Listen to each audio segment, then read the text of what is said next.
Narito na ang mga unang balita na walang kinikilingan, walang pinoprotektahan. Noon at ngayon, serbisyong totoo na hatid ng GMA News.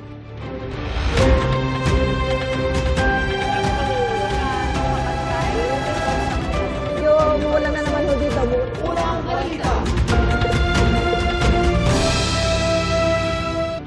Binaha ang ilang kalsada sa Metro Manila kasunod ng pagbuhos na ulan kaninang madaling araw dulot ng thunderstorm. At live mula sa Valenzuela, may unang balita si EJ Gomez. EJ, humupa na ba?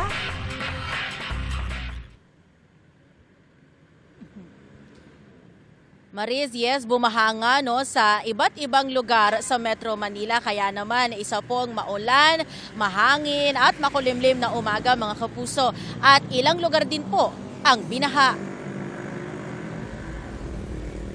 Pabugso-bugsong pag-ulan ang naranasan sa EDSA Quezon City pasado 1:30 ng madaling araw.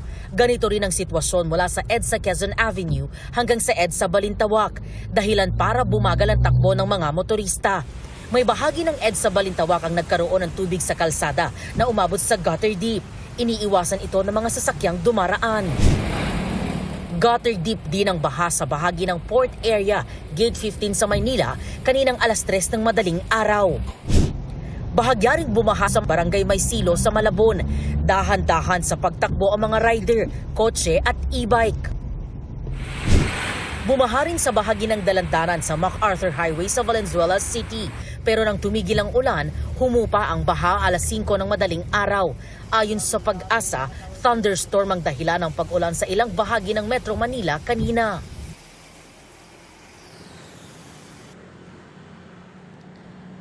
Mariz, yung nakikita natin ngayon, yan yung baha pa rin hanggang sa mga puntong ito sa isang establishmento, isang auto care shop ito. Dito yan mismo sa tapat nitong kalsada kung saan nagkaroon nga ng pagbaha na umabot sa gutter deep. Pero sa mga oras na ito ay wala naman ng baha dito sa kalsadang ito at makikita natin makulimlim pa rin at yung ambon o pag-ulan pabalik-balik naman.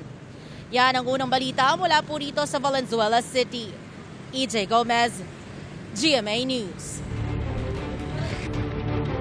Iniurong bukas, June 4, ang pagbasa ng sakdal kina Senator Jingoy Estrada, dating DPWH Secretary Manuel Bonoan at 3 pang akusado sa kasong graft kaugnay sa flood control issue.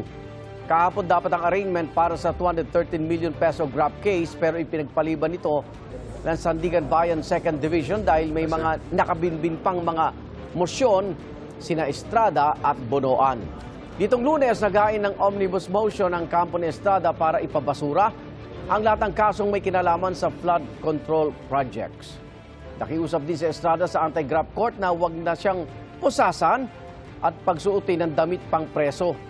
Hiniling naman ang kampo ni Bonoan na ipagpaliban ng arraignment dahil sa alta presyon ng dating kalihim.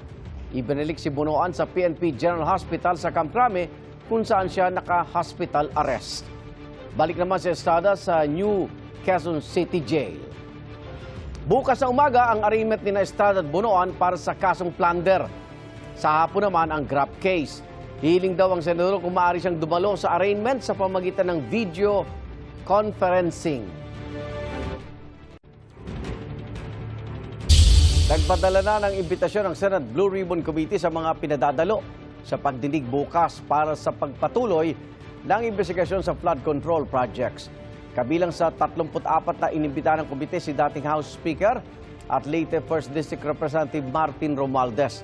Kahapon, sinabi ng kampo ng 18 nagpakilalang dating miyembro ng Philippine Marines na nag-deliver umano ng mali-maletang kickback sa ilang public official na binawi ang naunang imbitasyon kaugnay nito.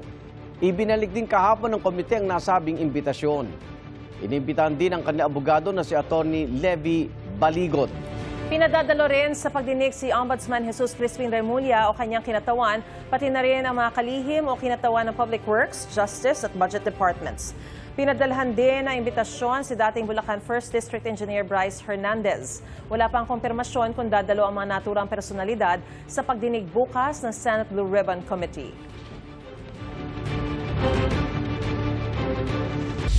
Ikinadismaya ni Senador Rodante Marcoleta ang anyay tila pagmaliit ni DILG Secretary John Vic Remulla kay Senate President Alan Peter Cayetano noong arestuhin sa Senador Jingoy Estrada. Yung damdamin ko, hindi man lamang kami pinagbigyan, sinigawan na sinigawan ang Senate President. Bakit naman ganun ang naging pagtrato na? Okay. Parang minaliit na kami. Noong arestuhin si Senador Jingo Estrada sa loob ng Senado noong Lunes, nagkataasan ng boses sina Cayetano at Remulla. Dagdag pa ni Marcoleta, hindi man lang nagprotesta ukol dito ang minority senators. Tanong ni Senador Ping Lacson, kasalanan pa ba ng minorya na hindi sila nagprotesta sa pagsigaw sa Senate President? Pasalamat na lang daw sila na hindi binigwasan ni Remulla si Cayetano dahil anya sa kinilos ni Cayetano. Para naman kay Senadora Risa Ontiveros, lahat ng damdamin ay valid. Lahat ng mga damdamin na yan valid. Doon sa pagtapik, tanungin na lang nila si Senator Jinggoy kung sino-sino sa amin sa minority ay nananatili pa rin yung pag-care sa kanya bilang tao.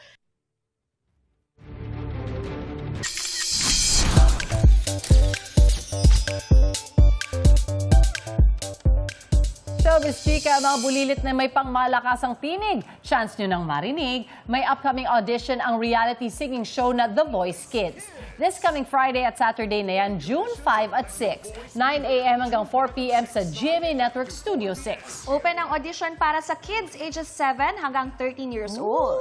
Ano pang hinihintay ninyo? This is your time to shine. Sa last season ng The Voice Kids, si Sofia Malyares ng Project Z ni Coach Zach Tabudlo ang champion.